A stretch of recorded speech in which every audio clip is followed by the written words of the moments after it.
Listening. Listening is one of the most difficult skills to develop when we're learning a new language. This is because it requires much more than just hearing sounds. It is a mental process that demands you to concentrate beyond words and work at meaning of sounds based on context and content. However, to work out meaning, you must be familiarized with the language sounds, different meanings of the words, and social cultural characteristics of the given language. The skill itself goes through five not so natural steps, like receiving the information, understanding it, remembering it, evaluating it, and responding to it. Overwhelmed? I know. That is a familiar feeling to me. As a young teen, I was eager to figure out what the Backstreet Boys songs mean, so I had the motivation, but not the right kind of practice. So don't worry, I am here today to give you a couple of strategies that I've myself applied to my English listening practice over the years. So we are going to begin. I am going to show you some on your screen.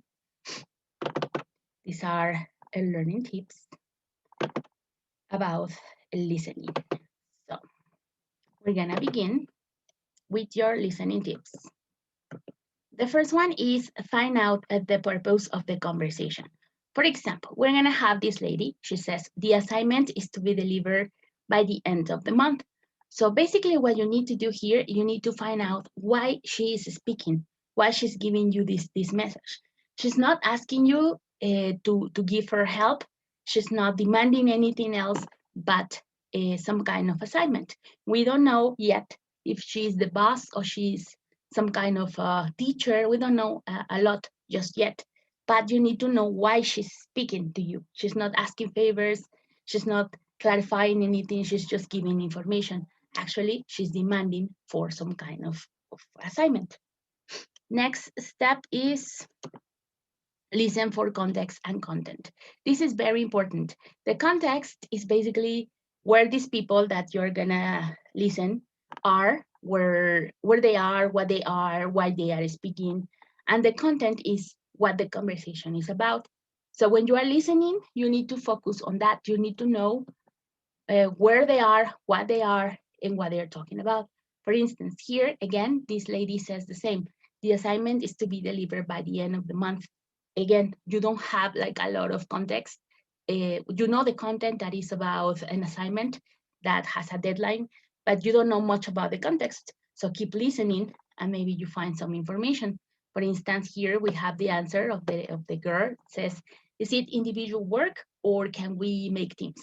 Now you know that this is a school context, right? Because they are asking about individual work or teams. So it's necessary that you consider that this is not a work environment. So now you know a little more about the context and the content. The next one is listen for the main idea and understand important details. This is very important when you listen. You need to know what the main idea of the message is, and you need to be able to separate that the main idea from the supportive ideas. For example, here the teacher says the assignment is to be delivered by the end of the month. The requirements and specifications are included in the handout.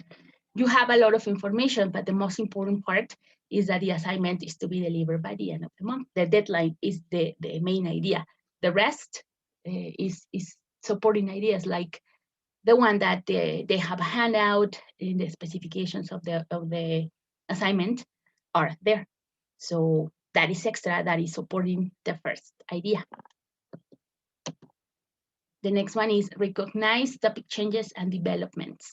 This is very important because sometimes when you're listening to a message, this person begins talking about something specific, but then they change the subject and they start talking about something more specific, not that general.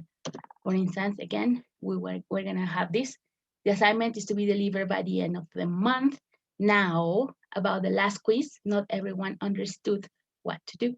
Here we have the expression now, which in here signs that the teacher is going to make a reference to another part of the class or to another assignment or some related to it.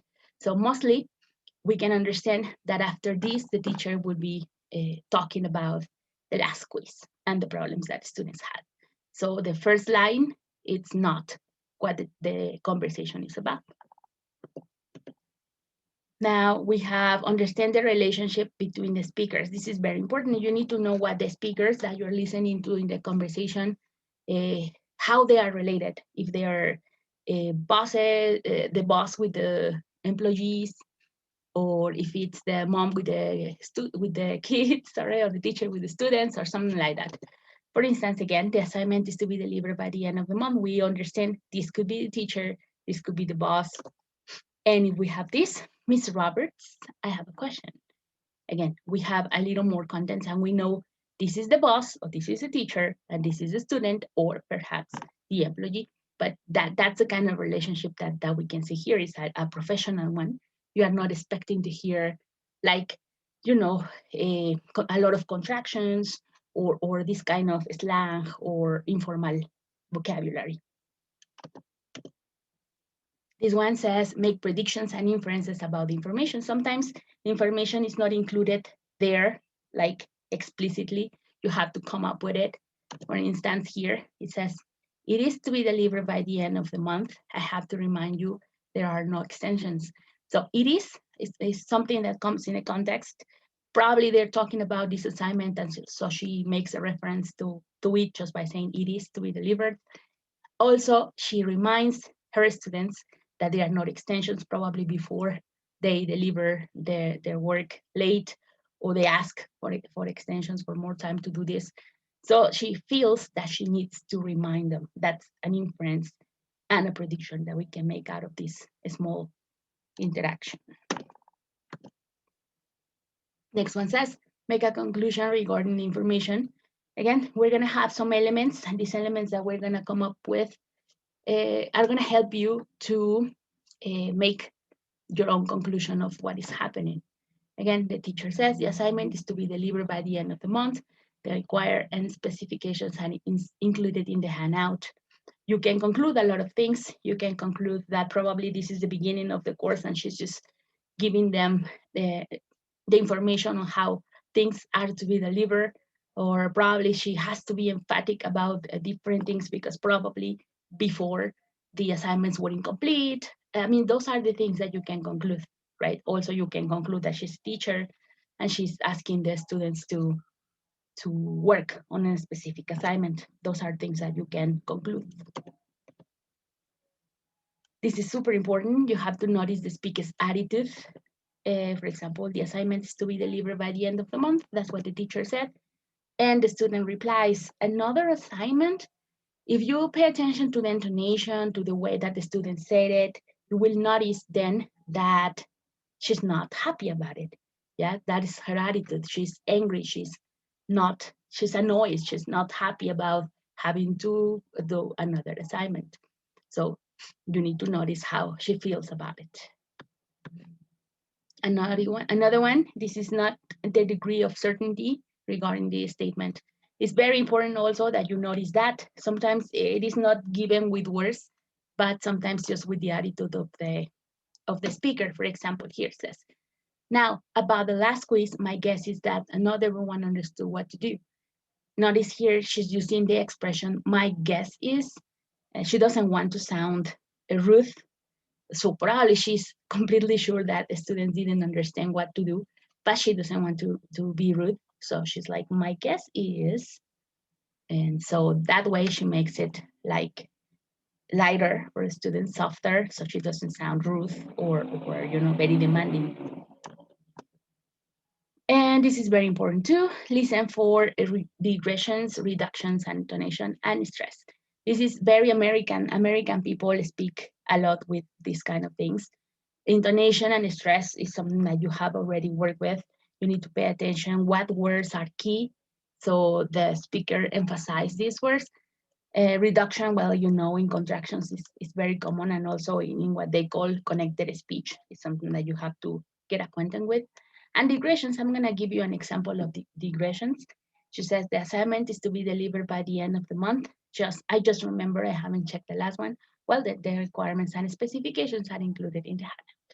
So she's giving them information about the new assignment, but then she remembers that she didn't completely check the previous one. that is a digression. She's like kind of remembering something. She says something about it, but then she goes back to the original topic. She's not changing topic. She's just referring to it to something previous because she just remembered. But she's going to go back to the previous topic. So this is not a change in topic. It's just like a comment she makes because it came to her attention. Now, this is the last part. There is a concept that you need to dig in, that is active listening. Active listening is when you're listening to a person, obviously, but with all your senses, not you just hearing words. Now, this is like really focusing on this person, like your entire attention is on this person. All your senses are with this person.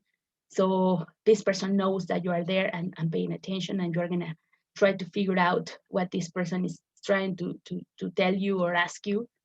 And that's very important because all your attention is with this person.